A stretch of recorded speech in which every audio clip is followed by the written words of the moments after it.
હવે વાત કરીએ નવસારીની કે જ્યાં ગેસ સિલિન્ડરના વધતા ભાવ ગૃહિણીઓનું બજેટ ખોરવી રહ્યા છે। ત્યારે વૈશ્વિક યુદ્ધની આ પરિસ્થિતિના પગલે સમગ્ર વિશ્વમાં મોંઘવારીએ માજા મૂકી છે। ત્યારે દેશમાં ફરીથી ઘરેલું ગેસ સિલિન્ડરના ભાવમાં 29 રૂપિયાનો વધારો થયો છે। ત્યારે મોંઘવારી, ઓછો પગાર અને સતત વધી રહેલા ભાવના લીધે લોકોના બજેટ પર સીધી અસર થઈ રહી છે। ત્યારે ગૃહિણીઓમાં ભાવ વધારા સામે નારાજગી જોવા મળી। બધાના ઉપર દૂધના ઉપર ભાવ વધ્યા, છાસના ઉપર, ઘીના ઉપર, કરિયાણા ઉપર।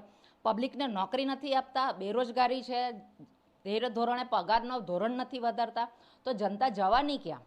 સરકારે તો આ ગેસના બાટલાનો ભાવ વધારીને 840માં લેતા હતા, પછી 960 થયા, અત્યારે પાછા 29 રૂપિયા વધી ગયા। એટલે 1000 રૂપિયા અમારે મહિને દીઠ કાઢવા કેવી રીતના?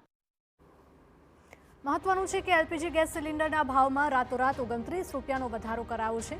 ત્યારે ગૃહિણીઓનું કહેવું છે કે કરિયાણાની વસ્તુઓમાં પણ સતત વધારો નોંધાઈ રહ્યો છે, જેના લીધે વધતી મોંઘવારીએ સામાન્ય વર્ગના માણસોની કમર તોડી નાખી છે। ગેસના બાટલાના ભાવ અત્યારે કેટલા વધી ગયા છે, 29 રૂપિયા એમ વધી ગયા છે। તો હવે કેવી રીતે અમારે ઘર ચલાવવું એ મુશ્કેલ પડે છે। તેલના ભાવ વધ્યા, કાંદા બટાટાના ભાવ વધી ગયા, કઠોળના ભાવ વધી ગયા।